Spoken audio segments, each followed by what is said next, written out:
Oi, aqui no canal Curiosidades Bíblicas a gente vai falar sobre os livros que compõem a Bíblia.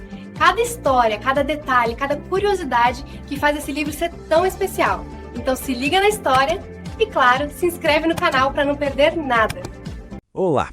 Hoje a gente vai fazer uma coisa bem legal. Vamos dar uma olhada na arquitetura, na estrutura de uma das coleções de textos mais famosas e influentes do mundo. Então, se prepare para mergulhar e entender como os livros da Bíblia se organizam. E para começar, já lanço uma pergunta que muda toda a nossa perspectiva. Quando a gente fala da Bíblia, estamos falando de um único livro ou de algo muito, mas muito maior? E a resposta, olha que interessante, está escondida no próprio nome.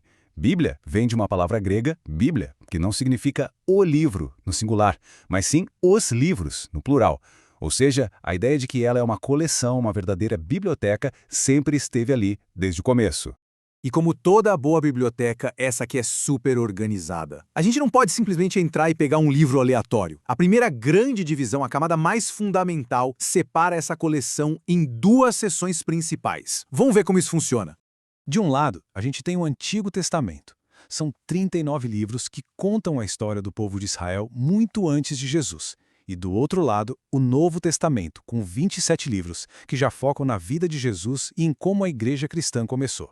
No total, a nossa biblioteca tem 66 livros. Certo. Agora vamos entrar na primeira grande sala dessa biblioteca, o Antigo Testamento. E como numa biblioteca de verdade, os livros aqui não estão jogados de qualquer jeito. Eles estão organizados por gênero, como se fossem prateleiras temáticas, sabe? A primeira prateleira que a gente encontra é a da lei. Talvez o nome mais conhecido seja Pentateuco, que quer dizer algo como 5 rolos. E não é à toa, porque são os livros que dão a base, o fundamento para tudo que vem depois. E quem são eles? Bom, temos Gênesis, o livro dos começos de tudo. Êxodo, que conta a grande história da libertação. Levítico, cheio de leis e rituais. Números, sobre a jornada no deserto. E Deuteronômio, que é uma espécie de recapitulação da lei. Andando mais um pouco, a gente chega numa seção bem grande, a dos livros históricos. Aqui, como o nome já diz, a gente encontra a história da nação de Israel, desde a chegada na Terra Prometida até os tempos difíceis do exílio e o retorno para casa.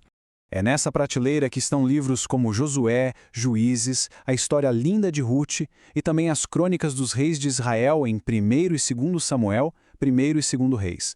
É uma verdadeira saga de uma nação, com todos os seus altos e baixos. Agora, o clima muda um pouco. A gente entra numa parte mais introspectiva da biblioteca, a seção de poesia e sabedoria. O foco aqui não é tanto contar uma história cronológica, mas sim expressar o que vai no coração humano. Alegria, sofrimento, dúvida, adoração. É muito profundo. Nessa prateleira, a gente encontra o drama de Jó, que lida com a questão do sofrimento. Os Salmos, que são como um livro de canções e orações. A sabedoria prática para a vida em Provérbios, as reflexões filosóficas de Eclesiastes e até a poesia de amor do Cântico dos Cânticos. E para fechar essa primeira grande sala, o Antigo Testamento, chegamos na seção dos profetas.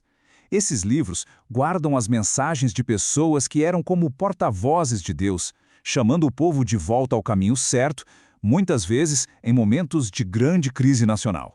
Aqui a gente tem nomes de peso, como Isaías, Jeremias, Ezequiel, que são chamados de profetas maiores. Mas calma, não é por importância, é só pelo tamanho dos livros deles. E temos também os profetas menores, como Jonas, com histórias mais curtas, mas igualmente poderosas. Ok, respiramos fundo e agora vamos atravessar o corredor para a segunda grande sala da nossa biblioteca, o Novo Testamento. A lógica de organização aqui é parecida, também seguindo os gêneros dos livros, mas agora refletindo uma nova fase da história. E a base, o alicerce dessa nova sala são os evangelhos. A palavra evangelho significa literalmente boa notícia, e é isso que esses 4 livros se propõem a contar, a história da vida, dos ensinamentos, da morte e da ressurreição de Jesus Cristo. São 4 relatos diferentes: Mateus, Marcos, Lucas e João, cada um com sua própria perspectiva, seu próprio foco. Juntos eles formam um retrato bem completo e multifacetado da figura central de todo o Novo Testamento. Assim como lá no Antigo Testamento, aqui também temos uma seção de história. Só que, dessa vez, ela é composta por um único livro. Mas que livro! Ele serve como uma ponte essencial na narrativa. Esse livro é Atos dos Apóstolos. Ele é a ponte perfeita porque ele pega a história exatamente de onde os evangelhos pararam e começa a contar como a igreja cristã nasceu e se espalhou pelo mundo. É a continuação direta da história. Agora, chegamos na maior prateleira do Novo Testamento, de longe, a seção das epístolas. E o que são epístolas? Basicamente, são cartas. Isso mesmo, cartas, escritas por líderes da igreja primitiva, como o apóstolo Paulo, para as primeiras comunidades, ensinando, corrigindo e encorajando.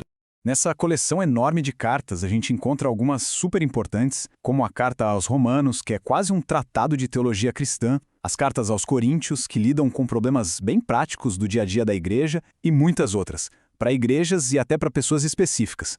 E chegamos ao fim da nossa jornada, na última prateleira de toda a biblioteca. E, curiosamente, assim como a seção de história do Novo Testamento, essa aqui também tem um único livro. Um livro monumental.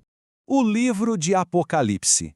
É um livro profético, cheio de linguagem simbólica e imagens fortes, que fala sobre o fim dos tempos e a vitória final do bem. É ele que fecha com chave de ouro toda a coleção da Bíblia. E agora, dando um passo para trás, a gente consegue ver o mapa completo da nossa biblioteca. Fica bem claro, né? Não é só uma lista de 66 livros. É uma coleção super bem organizada, com suas seções e gêneros que conversam entre si. Lei, história, poesia, profecia, cada um no seu devido lugar. E entender essa estrutura toda nos leva a uma última pergunta, uma reflexão final. Agora que a gente entende as partes, o que acontece quando lemos tudo isso como um todo? Mesmo com tantos autores, estilos e épocas diferentes, que grande história unificada será que emerge dessa vasta e incrível coleção de livros?